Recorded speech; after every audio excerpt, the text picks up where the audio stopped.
How did both classical Republicans and the natural rights philosophers influence the founders' view about government? What are the essential differences between classical Republicans and natural rights philosophy? Why do both classical Republicans and natural rights philosophers stress the need for education and preparation for citizenship? When you're ready, you may begin. Before being executed for spying on the British, Nathan Hale stood on the gallows and said, "I only regret that I have but one life to lose for my country." Duty to one's government and society, one of the foremost ideals of the ancient Roman and Greek philosophy of classical republicanism, gave Hale his inspiration for one of the most famous quotes of the Revolution. On the other hand, natural rights philosophy, born in the Enlightenment, stressed the rights of the individual and the creation of a government out of a state of nature to protect those rights. These two philosophies influenced the founders' belief in education, citizen participation, and the role of government in protecting rights. While the founders managed to blend natural rights and classical republicanism, these two schools of thought fundamentally diverge. Classical republicanism fervently emphasizes the community before the individual, exemplified by Warren Buffett's recent statement urging the federal government to increase his taxes. In contrast, natural rights philosophy stresses individual liberties more than duty to government, including the right of revolution. The influence of this on the founders is evident in the Declaration of Independence. Whenever any form of government becomes destructive, it is the right of the people to alter or to abolish it. Thomas Hobbes' theory of a social contract, formed to protect individuals from the state of war of every man against every man, contrasts the classical Republican ideal of societies formed for a better community life. The classical Republican ideal of civic virtue and sacrifice for the common good, reflected in John F. Kennedy's 1961 inaugural address, "Ask not what your country can do for you, ask what you can do for your country," contrasts John Locke's natural rights ideal that individuals give up certain rights to form a government to protect their own personal rights. The Articles of Confederation, the first unified government drafted for the independent colonies, favored smaller communities, a trait borrowed from classical republicanism.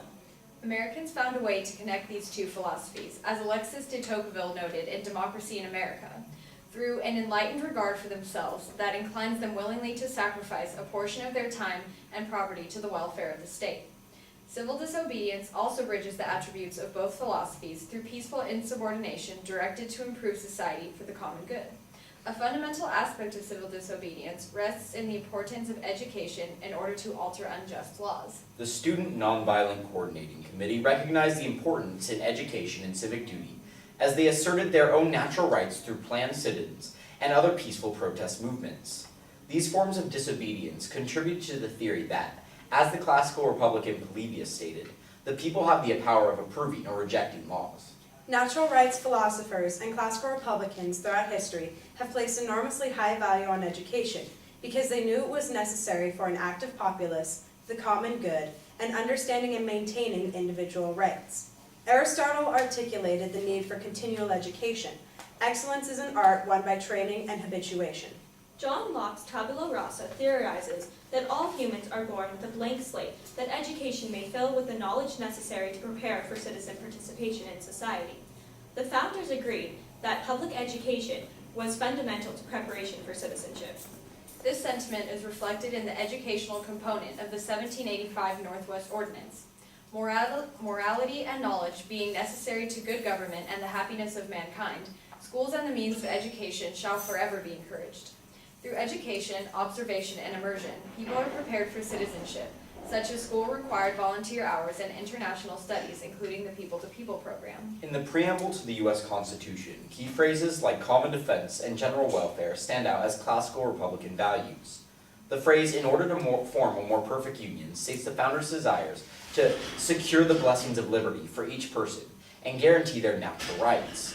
The preamble marks a revolutionary intersection of the theories of both classical republicanism and natural rights. Thank you. Thank you, guys. What factors motivated some of the founders to accept that virtue could not be relied upon to govern? The idea of protecting against mob rule was one of the biggest ideas in the construction of the way that the United States is governed. A great example of this is the Electoral College, which is designed specifically to prevent the masses from controlling the election and instead puts it in the hands of an informed group of electors. Shays' Rebellion also contributed to this idea because a small sector of the Massachusetts population was able to have such a dramatic effect on how the Articles of Confederation were viewed, and that the people were able to have so much power in this one particular instance and showed that the Articles of Confederation were ineffectual in that case. In the Federalist Papers, people such as Madison talk about how civic virtue cannot be relied upon in just education or moral, like religious background, but it's based upon the fact that with such a widespread republic that so many different interests will be at hand that no factions will form. Is it possible for a college-educated, wealthy professional to represent the interests of the uneducated, poor class of people? Yes, in a democracy or even a republic, especially a republic, the not necessarily uneducated, but the masses elect a certain group of individuals in order to represent them. The idea behind this is that these individuals have a responsibility to these citizens, or else they lose their power. And that's how they can represent the masses. Someone who is fundamentally different from the people of the area they represent can represent their values because they are responsible to the people and are held accountable for their actions by those people. One example of this would be the parliamentary system in Britain, where vote is proportional. However, those who are elected, people vote for a party, and the party then assigns representatives who may or may not be from the area and the sector that actually voted. In Plato's Republic, the tiers of gold, silver, and I believe it's bronze or tin classes of society are mentioned, and the gold ones are the ones that are the most educated and can therefore make the most informed decisions that will be the best for the common good.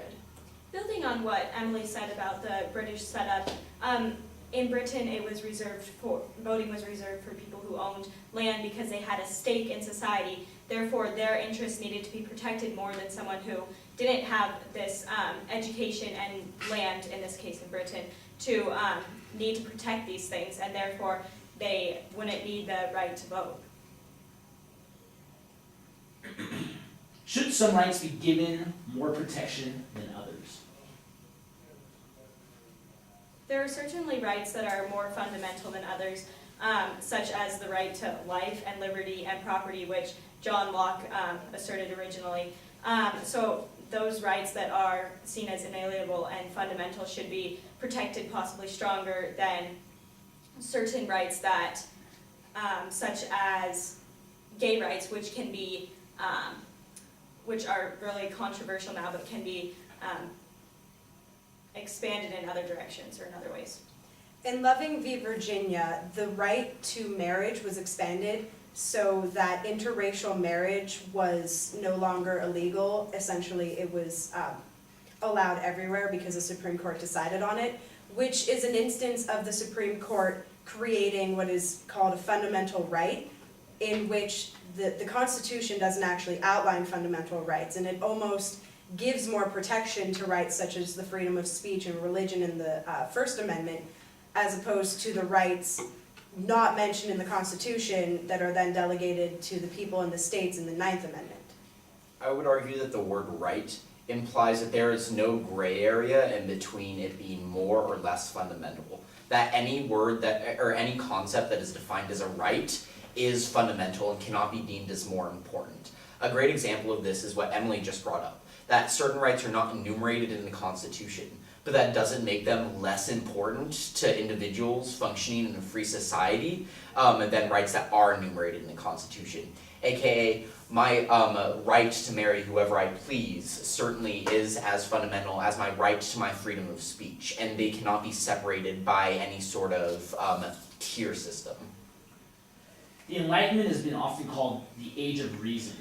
Is that an appropriate description? The Enlightenment gave rise to great theories such as John Locke's idea of the three fundamental rights, the right to life, liberty, and property. Now, whether or not you think that that's the Age of Reason comes down to whether or not you agree with the ideas that spurred from the Enlightenment, but certainly the Enlightenment bred a great community or society to develop new ideas that didn't exist before.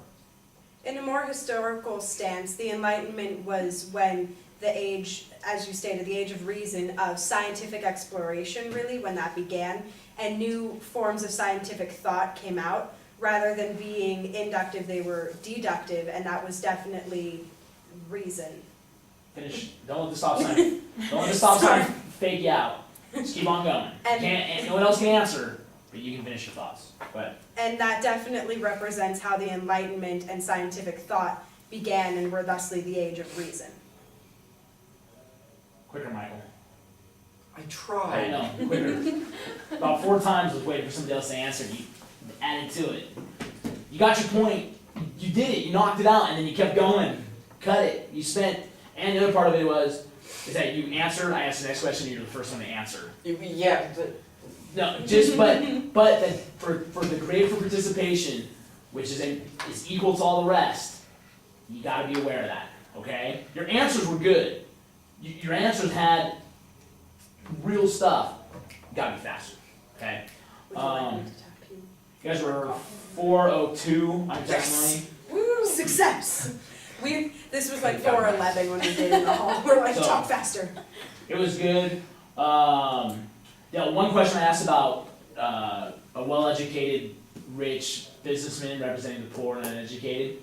You can also bring in just the most recent election and kind of criticism of Mitt Romney. I was going to bring in something like that, but I couldn't think of like any variable considering that he lost. But you could just say, that that's part of the reason why he lost. Why he didn't get a certain number of votes is because people didn't think that he could relate to them.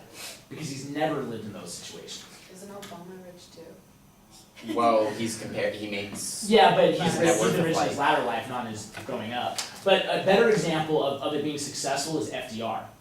FDR, I mean, had a silver spoon up his ass his entire life, but was loved by the poor. Loved. He's a badass in general. Okay.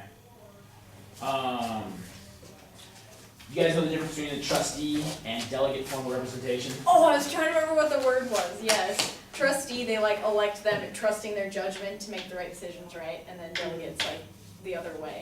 So when you're talking about them representing the poor and their interests, you want to use that language that they are a delegate.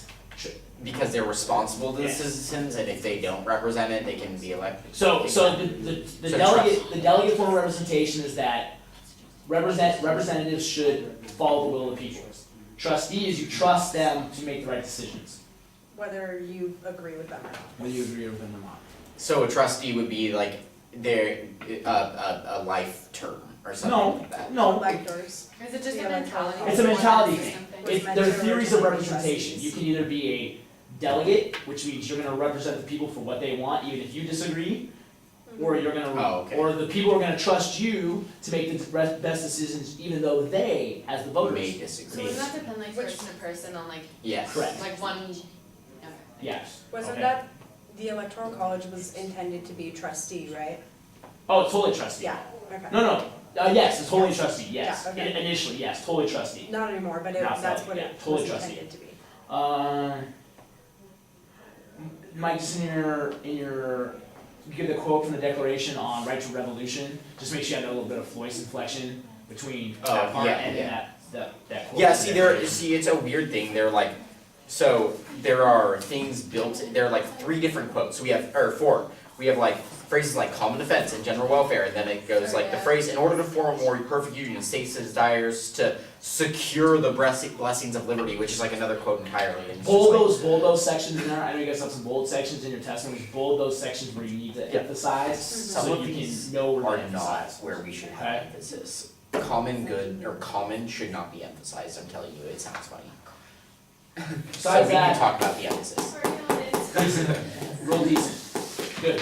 Rotate. I feel that's really needs the emphasis so that whoever reads that, and like, Yeah, it goes can- with common and personal, like, You're all Yeah, so see, that helps the contrast. To follow the line of the contrast.